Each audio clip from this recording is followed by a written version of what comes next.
It is not for the EU to impose or to export. On these issues, it is for us all to recognise the universality of these rights, that they stop at no household, no church, no border, no airport, no port of disembarkation. Michael Cashman je priznan britanski igralec, ki je v 80-ih letih zaslovel s televizijsko serijo EastEnders. Danes je eden vidnejših poslancev Evropskega parlamenta, ki v okviru politične skupine socialistov glasno opozarja na kršitve človekovih pravic ter temeljnih svoboščin v Evropski uniji. So, Mr. Cashman, Michael, it hasn't changed much, huh? The European Parliament since you're here, or has it? It has. When I came here, the office hasn't changed. Yeah. Bruno wasn't here with me. Renault wasn't here with me. But it's great that they're here now. But a lot has changed because when I came, there were only 15 countries. There are now 28, and that's brilliant. We've had a lot of battles about women's rights, defending women's rights, defending the rights of people to be free from discrimination based on race, ethnicity, religion, belief, age, disability, sexual orientation. The battles still go on.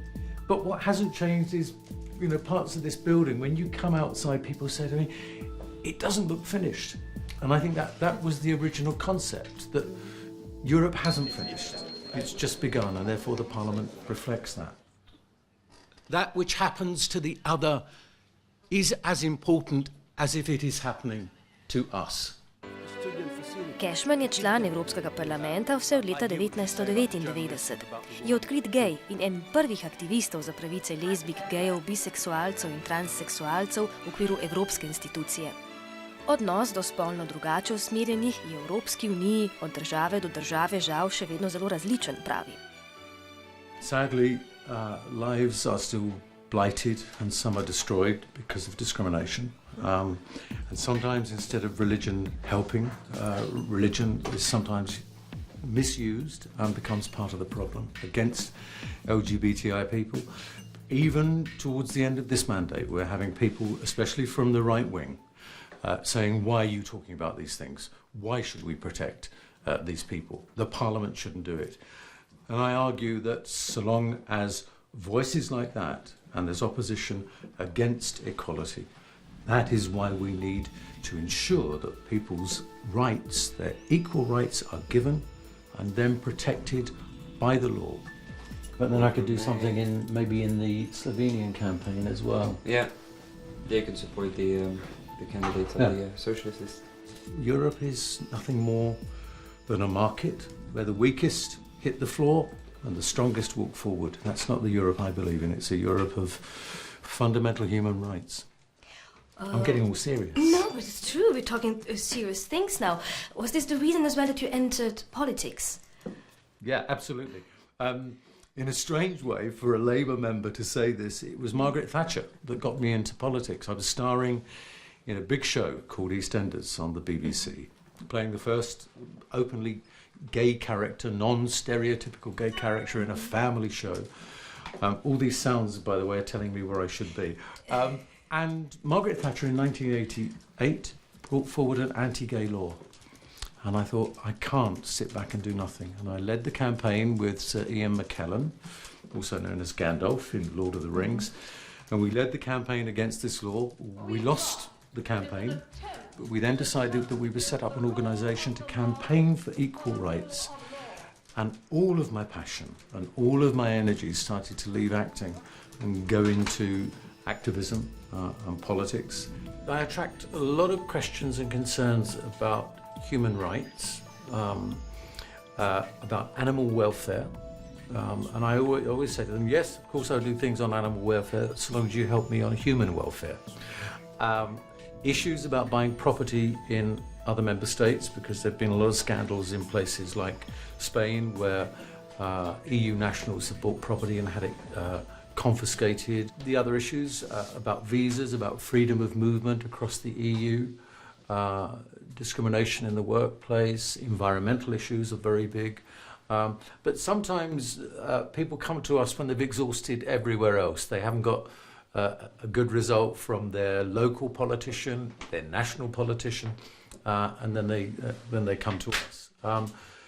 it's good that if there are human rights breaches, concerns about women's rights, disability, discrimination on all the other grounds, including sexual orientation, that people generally approach me. And then I do a lot of work around women's rights, women's sexual health and reproductive rights, which are always under attack, especially from men, interestingly, men telling women what they should do with their bodies. Ob nedavnem dnevu nične tolerance do pohabljanja ženskih spolnih organov je prav Cashman opozarjal, da je samo v Evropski uniji več kot 500 000 žrtev in da to ni samo kršitev pravic žensk, temveč tudi zloraba otrok. Well, we stand here and congratulate ourselves that today is International Day Against Female Genital Mutilation. I don't congratulate us. Every single day of every single year should be the International Day of Action Against Female Genital Mutilation. At the end of my 15 years in this Parliament, I cannot believe that we are still standing here calling for action. It's a job that's never boring, as you can tell from those kinds of inquiries. I've got a brilliant invitation to the Pink Week in Slovenia, 4th to the 11th of May, and I'm going to be there.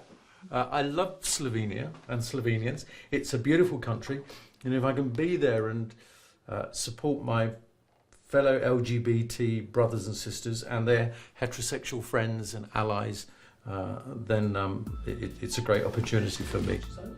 Njegov tretji mandat v Evropskem parlamentu bo tudi njegov zadnji, pravi, a kot prepričan Evropejec bo ostal oster kritik tudi britanskih kolegov, ki v času vse evropske krize vse glasneje navijajo za izstop Velike Britanije iz zveze.